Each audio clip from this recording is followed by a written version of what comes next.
example of good music they can use, it's just linking it to them so they don't have a problem. The border, and then images they can use, right, stock images, okay? So once they understand like the editing standards, the tools, etc., and also the editor checklist, so by the end of the short, the music, the sound effects, the different text animations, the font, the spell corrected, the color corrected, text colors, and then an example of a perfect short. Okay, so we're making sure that the quality is the best, because that's how you get paid, right? People are going to pay you because the shorts are just so good, right? This is our editor course, so Matthew's our top editor, and then there's just a course here for them. I'd recommend buying a course or building out your own course.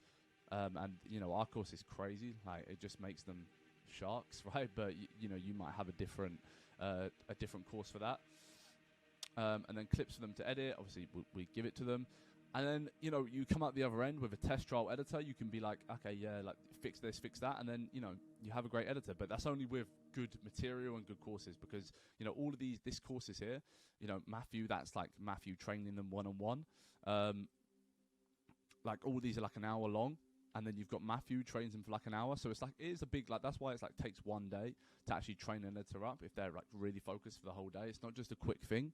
A lot of people just get editors and think, oh yeah, you're my editor. It's like, brother, you don't even know what he's good at. You don't know if he's good.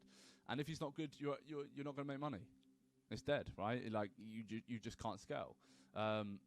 I guarantee if our shorts were bad, we probably would land a client, but we wouldn't have it anywhere near as we have. Right? They wouldn't be paying us, a lot more than they could, outsource and pay someone else, because they want to stick with us, right? And that's the only reason, because the quality of shorts are too good. You can't let that go, right? You've got something that people don't have. People love having something that people don't have. People love having an advantage over people that they don't have. When you have better shorts than your competitors, it's like you have some sort of advantage. People love that. People grab onto that, okay?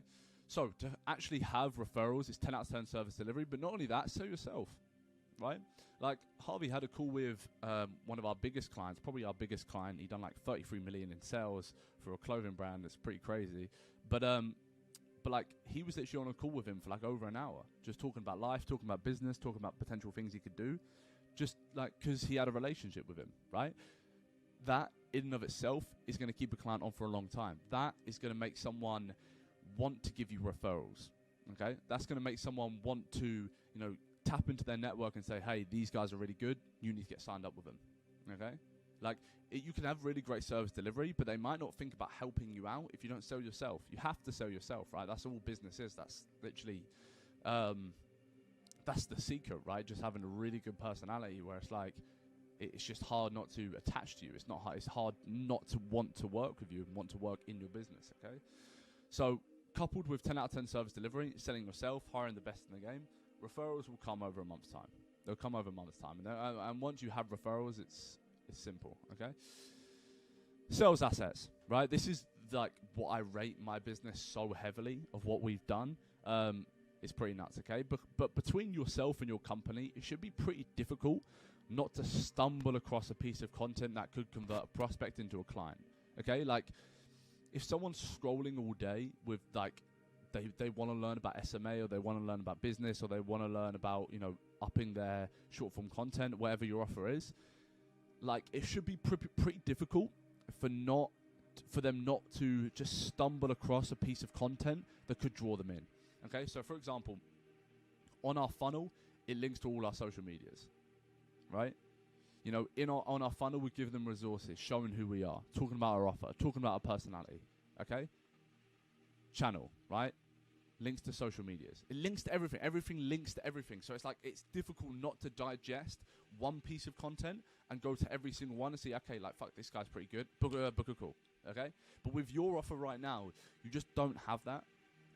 There's just very minimum content to a point where, and it's not special as well. There's another thing where it's like, having content, but how quality is your content? Because a lot of people don't produce content, but a lot of people do, right? A lot of people do, and it's like, how good is your quality of content?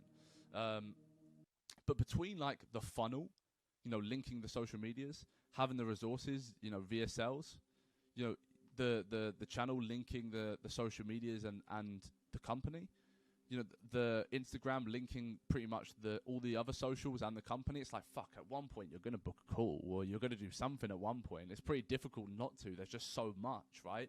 And this is the same for Harvey as well.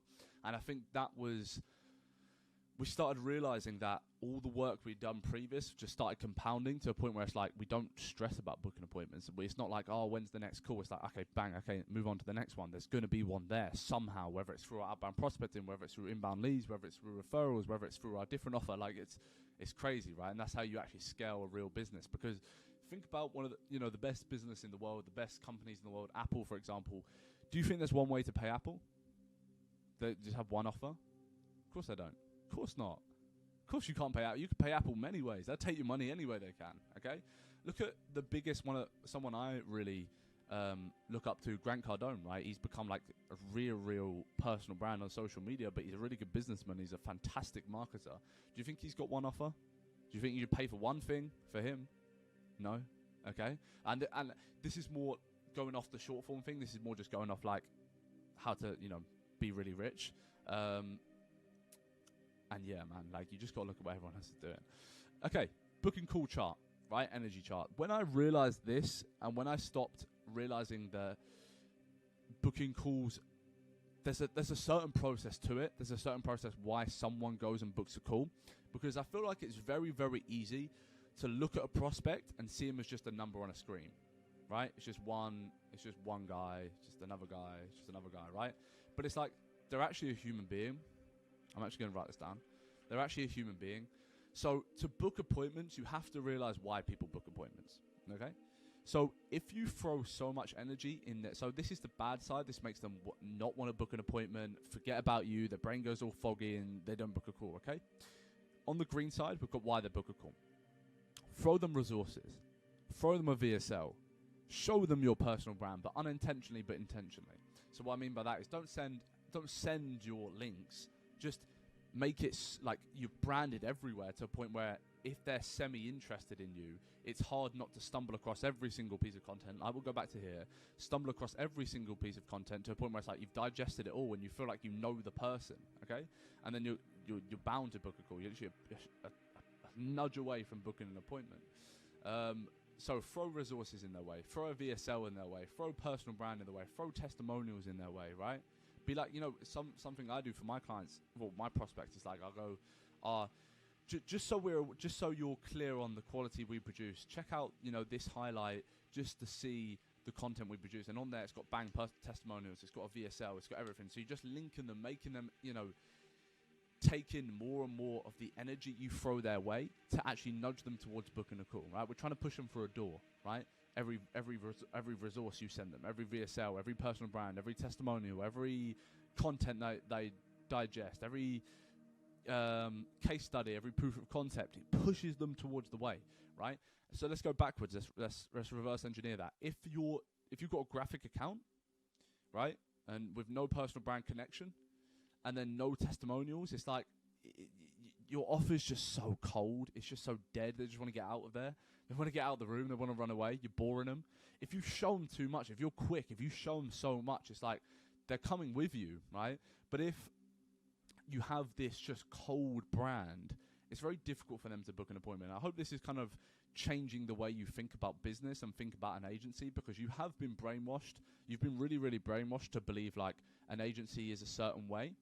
It's like, oh, you know, you have your offer. Oh, okay, like you have outreach. Oh, okay, like once you have outreach, oh, okay, you get them on the call. Okay, when we get them, what the fuck are you doing? Is anyone else doing this that's earning a lot of money? No. So why are you focused on this weird way of scaling a business, okay? When it's clearly done a certain way and clearly the blueprints have been left behind, okay? So your offer's probably looking like this at the moment. You know, with you being on like your social medias and your company and your funnel, your everything, your VSLs, your sales assets are probably looking very cold and dead, and there's a dead end. There can't be any dead ends, right? People have to. It's like when people stalk someone they like, right? They go on their Facebook, they go on their mum's Facebook, and then they go on their, you know, like we've done before, right? It needs to be like that, but with your brand and your company. Like, it needs to be like that. Imagine if someone's stalking you, it's like, fucking, they've got a Pinterest, and oh,